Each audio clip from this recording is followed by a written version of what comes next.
पूरी दुनिया को कुटुंब यानी परिवार मानने वाले भारत की संसद में एक विधेयक पेश हुआ है जिस भारत के सभी धर्मों को मानने वाले लोगों ने दुनिया के कई देशों में स्वेच्छा से और मौज में नागरिकता ली है, उन्हें मिली भी है, उनके भारत में एक विधेयक पेश हुआ है।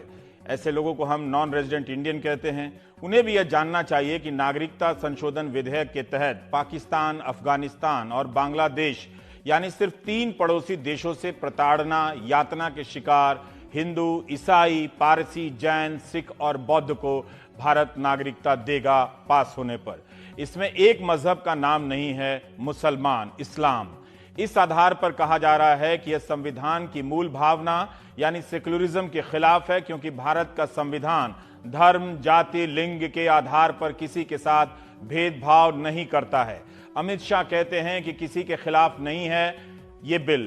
किताब की भूमिका पढ़ लेने से ना तो आप पूरी किताब समझ सकते हैं और ना ही आधी किताब पढ़ने वाला विश्व गुरु तो छोड़िए, गांव गुरु भी नहीं हो सकता है। भारत के पड़ोस में सिर्फ पाकिस्तान, अफगानिस्तान और बांग्लादेश नहीं है, नेपाल भी है, श्रीलंका भी है और म्यांमार भी है। जो बिल लाया गया है उसका आधार सिर्फ प्रताड़ना है, यातना है, तो सिर्फ एक धर्म पर चुप्पी क्यों है? अगर सिर्फ मजहब आधार है तो फिर यातना और प्रताड़ना का सहारा क्यों लिया जा रहा है? अमित शाह ने जो बिल रखा है उसमें सिर्फ 3 देश हैं और उन 3 देशों के प्रताड़ितों में बौद्ध का भी नाम है, लेकिन पड़ोस में जहां बौद्ध हिंसा का शिकार मुसलमान और तमिल हो रहे हैं उनकी बात नहीं है।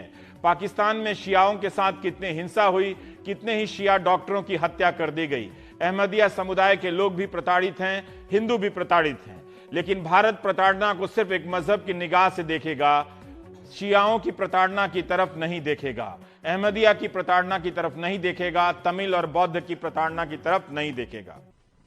इस बिल में यकीनी तौर पर एकोमोडेशन के लिए हिंदू, सिख और क्रिश्चियन माइनॉरिटी की बात की गई है, मगर जो भारत में बसने वाले मिलियंस एंड मिलियंस मुस्लिम्स हैं वो तो बहुत उम्दा हालत में, मैं दावे से कहता हूं वो दुनिया में किसी भी इस्लामी मुल्क में बसने वाले मुसलमानों से बेहतर हालत में है। और इस बात का एहसास भारत में बसने वाले मुसलमानों की अक्सरियत को है।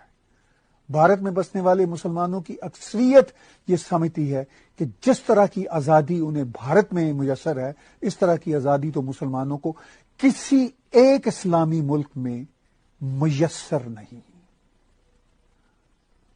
और पर की जा रही है वहां पे भारत की अपोजिशन के जो मुस्लिम कुछ लीडर हैं, खासतौर पर अवैसी बरादरान और मुस्लिम कार्ड को खेलने वाले ये जो नाम नेहाद जर्नलिस्ट और राइटर्स हैं, ये बात कर रहे हैं कि मुसलमानों को इसमें क्यों शामिल नहीं किया गया। भाई भारत में मुसलमानों को क्या प्रॉब्लम है?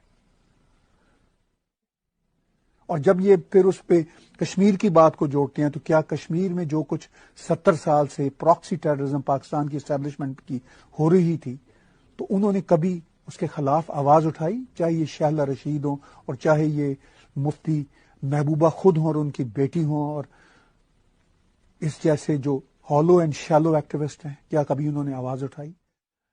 सिटीजनशिप अमेंडमेंट बिल को बहुत ही अहम बिल समझता हूं और ये वाकई ही भारत को इसको टेबल करना अपनी पार्लियामेंट में बहुत इंपॉर्टेंट था, चूंकि हिंदू कम्युनिटीज, सिख कम्युनिटीज को कोई तो जाय पनाह दुनिया में मिले। ये दुनिया में एक ही वाहिद हिंदू सोशल फैब्रिक का कंट्री है। अगर वो भी अपने सनातन धर्म के फॉलोअर्स को जो दुनिया में बसते हैं और जिनके साथ ज्यादतियां हो रही हैं, अगर वो उनको अकोमोडेट नहीं करता, तो ये वाकई ही अफसोस की बात थी।